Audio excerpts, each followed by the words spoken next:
discourse is on creating new beginnings. And these are very active words. It's it implies that we have a part in this creation. And to start off our Sunday service, we have a rather long reading, and we're going to be talking about Mahakali or Kali Ma, and here's this is our Kali Ma, and she has many not incarnations, but I'm sorry, ways of showing who she is. So today we're just going to be talking about how she sort of came into being and what she represents. And there's different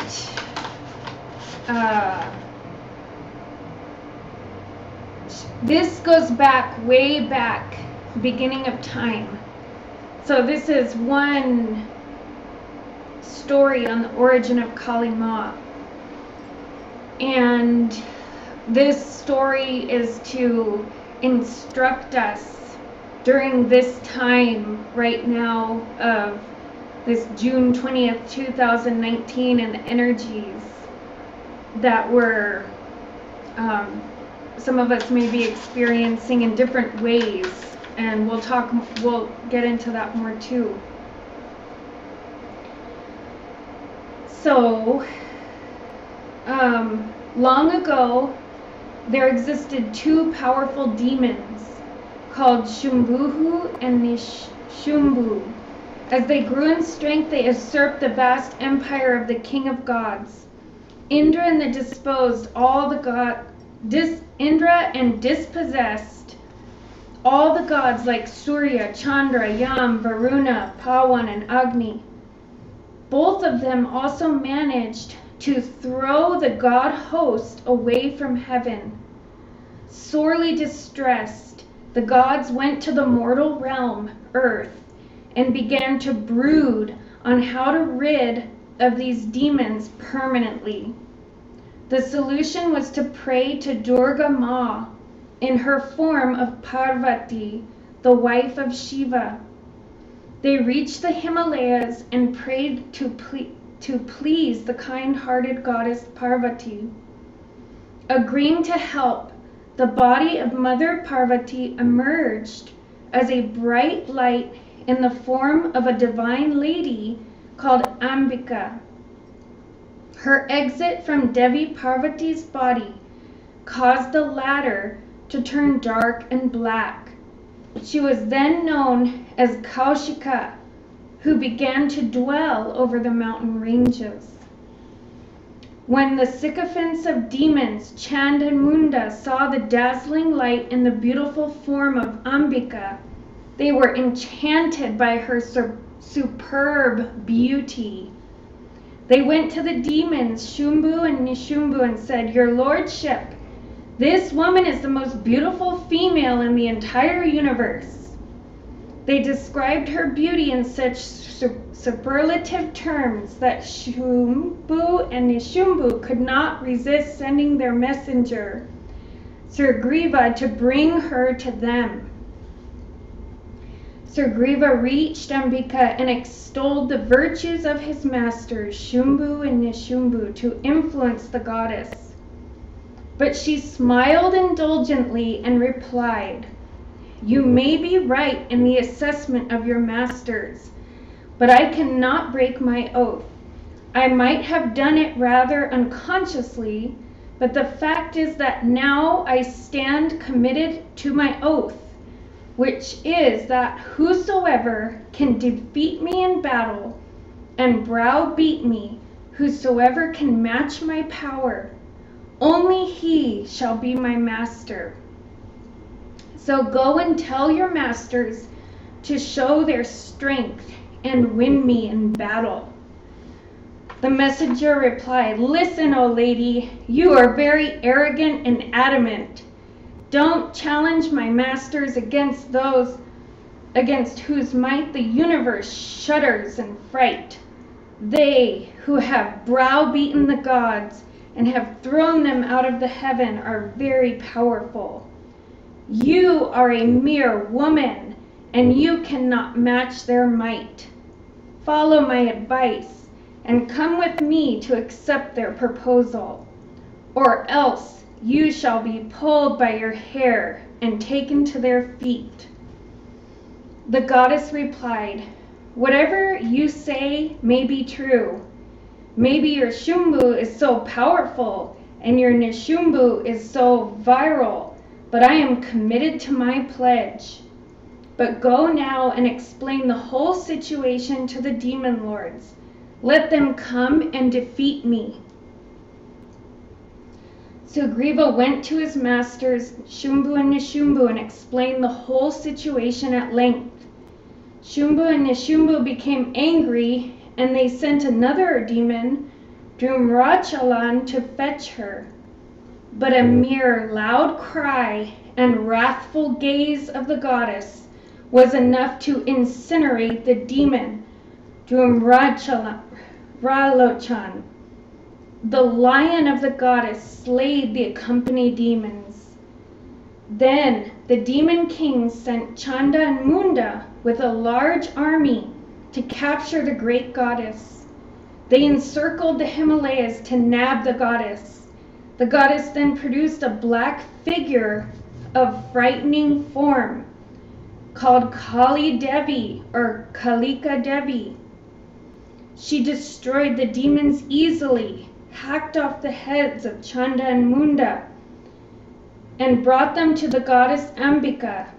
Since she had hacked off the heads of Chanda and Munda, she became famous as Chamunda Devi.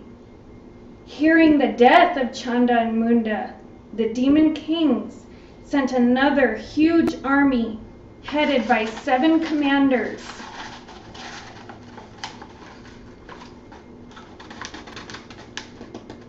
To match their combined strength, the 7 gods, Brahma, Vishnu, Shiva, Indra, Mahvara,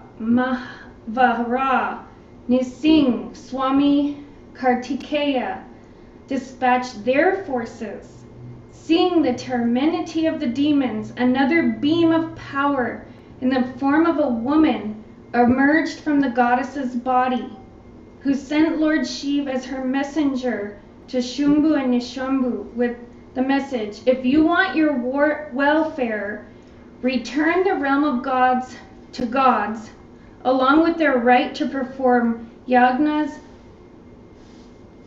and you must go down to the Patal Lok, the netherworld."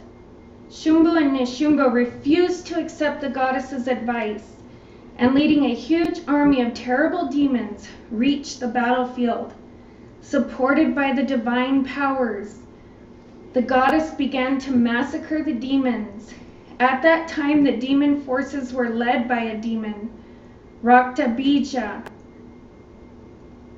And Bija means seed in Sanskrit. So he had the power to reproduce as many demons of his form and dimension as the drops of his blood which fell to the ground. So as his blood dropped, it was like a seed, and it would reproduce the demon. So nobody could beat this demon. After a fierce battle with the goddess, ordered Chamunda Kali Ma to spread her mouth far and wide and swallow Raktabija along with his blood. Chamunda did exactly that and hacked off the head of demon. Kali Ma then devoured the slain bodies of the Asuras and danced a fierce dance to celebrate the victory. This dance of destruction began by Kali and her attendants. continued for long, and no one could stop her. To stop her, Shiva himself mingled among the asuras whom she was annihilating. Shiva allowed himself to be trampled upon by her in this dance of victory, because this was the only remedy left to bring her to her senses and to protect the world from total annihilation. When Kali Ma saw that she was dancing over the body of her husband, she put her tongue out of her mouth in sorrow and surprise. She remained stunned in this posture, and this is how Kali is shown in images with the red tongue protruding from her mouth. Durga Ma then fought the demon Nishumbu, who was slain in no time. Now Nishumbu decided to take on the goddess Durga Ma himself. Reaching the battlefield, he said to the goddess, "You take pride on others' strength. Why don't you show your own power?" The goddess replied with a smile, "Fool, the whole world is just me. All creation is my form in a variety of dimensions. I am the cause and effect of everything. All things emerge from me only and ultimately enter me only. The whole world is in harmony with my being." Then, after the 9 celestial powers, Kali Ma being one of them, which had emerged from the goddess, Durga Ma went back into her, and she single-handedly killed the demon Shumbu. I know that was a long reading, but there's so much to learn from that story.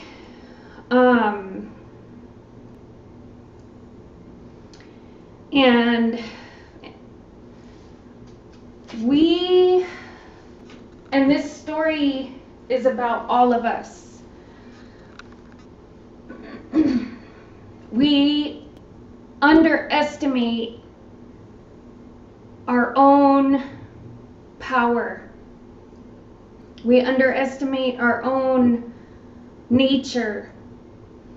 And here she says that she is all, and it's Mother Earth, and it's the Durga Ma it has a feminine aspect to it, but it's much more than that. It's not to be limited to just this feminine aspect. And she has all of these manifestations and personalities that are expressed. And with this wolf moon and this energy here, it is a time of darkness and cold. And right now, many people in the United States too are feeling this this destruction of, like, for example, the government shutdown. It's this what's going on, or what is this chaos and destruction. And we're taught here at the Spirit of the Lotus, it's for creating new beginnings. It's not just the light, it's also the darkness, and not to fear the darkness. During this time, we have the opportunity for creating new beginnings. A seed must be planted in soil. Some people who do hydroponics might disagree, but we're going to say it needs to be planted in the soil. And what is the soil? Soil is that deconstructed nutrient that feeds the seed. So what does this mean for us during this time? It's time for us to go into that darkness and see what nutrients are available. We can check the soil. Is it acidic? Is it alkaline? Is it, does it have too much salt? What is there? And while we're doing this, it's facing our fears. What toxins are in the soil that we can transmute into light, into nourishment? There's all these stories of people who have encountered and struggled through hardships throughout their life and turn it around. This is how we create new beginnings right now. First, we're clearing this away. Clearing away the things that need to be decomposing, that need to die, that need to go back to the earth in a healthy way, in a nutritious, cyclical. Without this destruction, there is no creation in the Trinity. The destructive, the sustaining, the creative. When we hear about this destructive, and many of us know or have seen images of this Kali Ma, she's naked, her hair is unkept, she has skulls around her, and she's terrifying to look at. But what we need to realize is that she worked with the other divine aspects of herself to conquer these demons, these dark forces, these dark energies. And something, we might be like, ready to go and just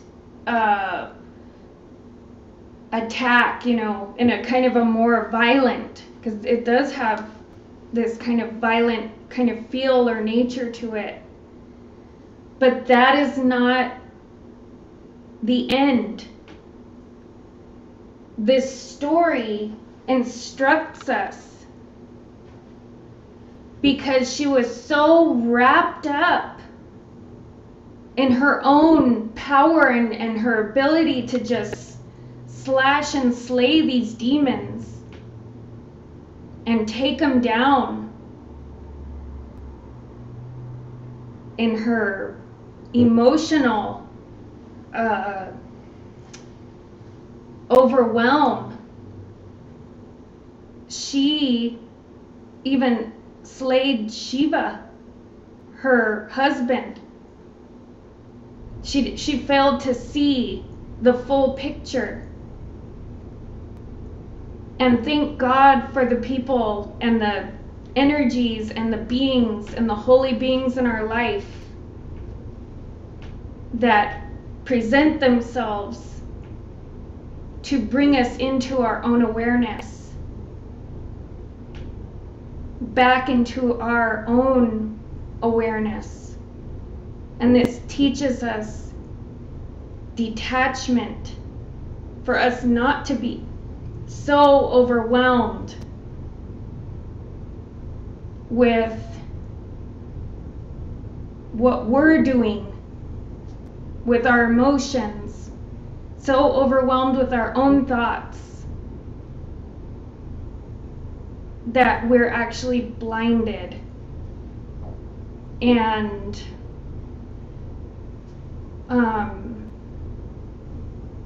more destructive than maybe we need to be. This teaches us love and compassion. And to have compassion for ourselves.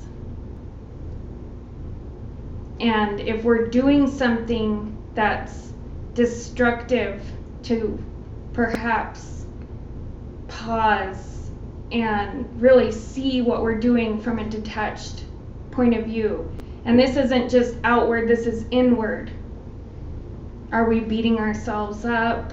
Are we getting wrapped up in anger or lack thinking or different types of consciousness, and allowing it to dominate us so much that we can't see past it? We are so gifted right now in that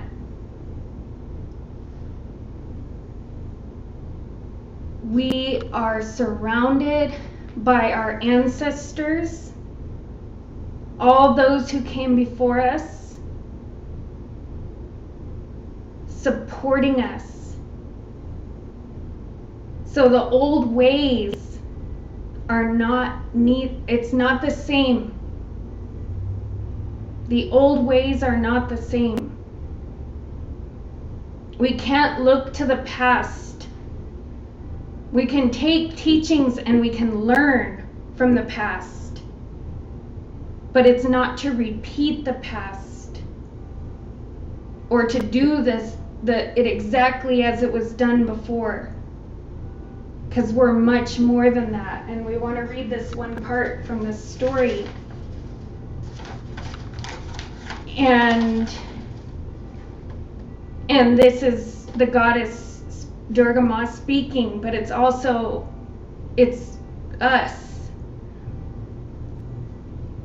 And when she's talking to this demon, she says, the goddess replied with a smile, "Fool, the whole world is just me. All creation is my form in a variety of dimensions. I am the cause and effect of everything. All things emerge from me only and ultimately enter me only.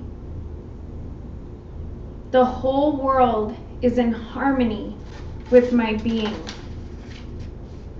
So they're directly talking about this multi-dimensional world that we live in. We are more than just this body. We're more than just this experience. We have lineages behind us and ahead of us, and all across all time, space, dimension.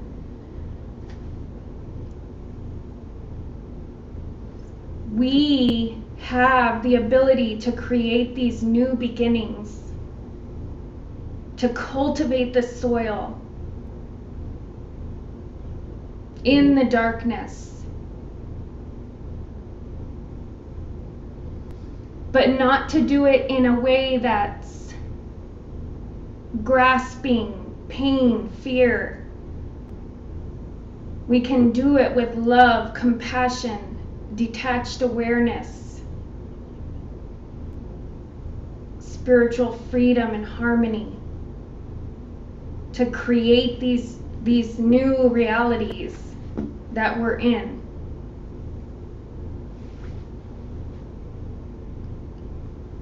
And we would just like to read one other thing, and then we'll go into deep level meditation. This is Hildegard of Bingen, and she's a saint. She was, I don't know what they call it, like granted sainthood in 2012. And she was a nun in what is now Germany, and I think she was born in like 1028. And she's a healer, and I'm not going to say was, because she still is. She's a healer. She believed in the plant and animal mineral kingdom and the power of sound. and music. And this is all, in the beginning there was the sound. This is the power of creation, that we all have these gifts that we've been taught at this time. We have these beautiful gifts and, creative talents and seeds that we're planting in our lives. So this is Meditations with Hildegard of Bingen. And she says, humanity finds itself in the midst of the world, in the midst of all other creatures. Humanity is the most significant and yet the most dependent upon the others. Humanity is small in stature, but powerful in the strength of the soul. With head directed upward and with the feet on firm ground, humanity can set all things in motion, things above as well as things below. So please prepare for deep level meditation.